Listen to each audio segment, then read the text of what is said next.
Kali ini kita bahas tentang keloid, salah satu topik atau pertanyaan yang sering diutarakan pasien ke dokter bedah plastik.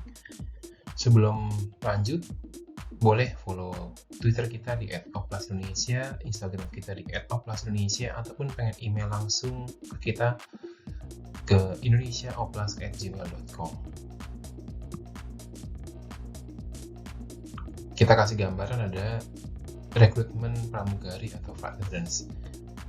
Ini cuma ilustrasi karena banyak juga yang datang ke dokter bedah plastik, "Dok, saya pengen mendaftar sebagai pramugara, tapi saya ada bekas operasi di tangan, misalnya dulu pernah jatuh, pernah terluka, atau pengen sekolah kedinasan seperti masuk ke tentara ataupun ke kepolisian, mereka memiliki bekas luka." Nah, problemnya sebelum bisa diterima atau enggak itu bukan ranah bedah plastik, tapi hanya memberi informasi bahwa setiap luka pasti ada parut, hanya saja acceptable atau tidak, hanya saja bisa diterima atau tidak, maksudnya seperti itu. Kita kenal dulu atas namanya hypertrophic scar.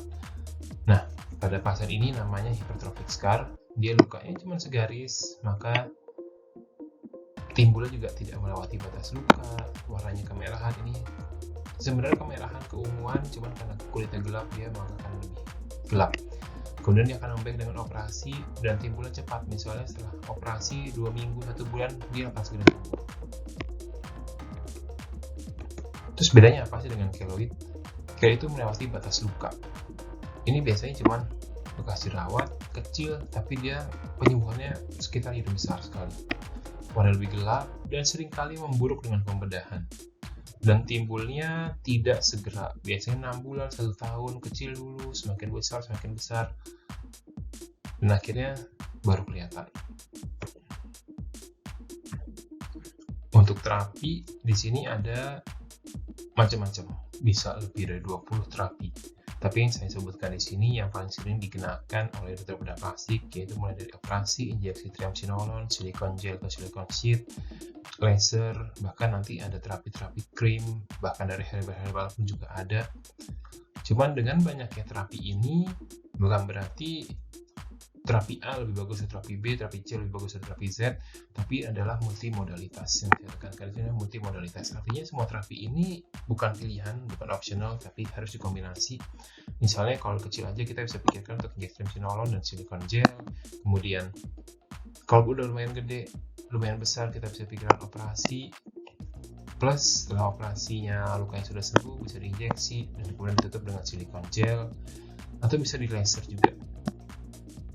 Untuk pada kasus di kanan ini adalah contoh pasien luka bakar, lukanya kecil, udah sembuh, kemudian 1 tahun kemudian timbul namanya keloid.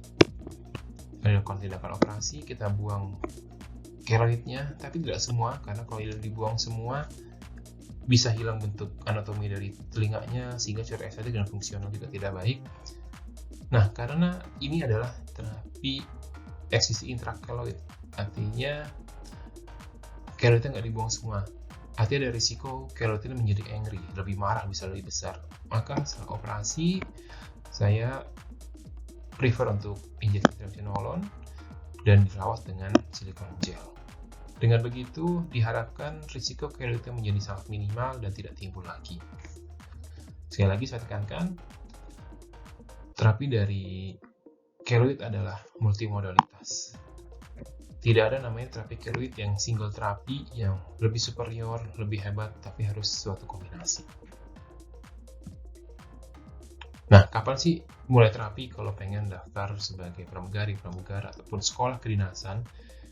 Sesuai dengan fase penyembuhan luka, di mana fase remodeling itu bermula dari hari ke-21 hingga 2 tahun, maka sangat advisable dari saya untuk minimal 6 bulan sebelum pendaftaran. Karena kita harus kembali lagi ke fase penyembuhan luka.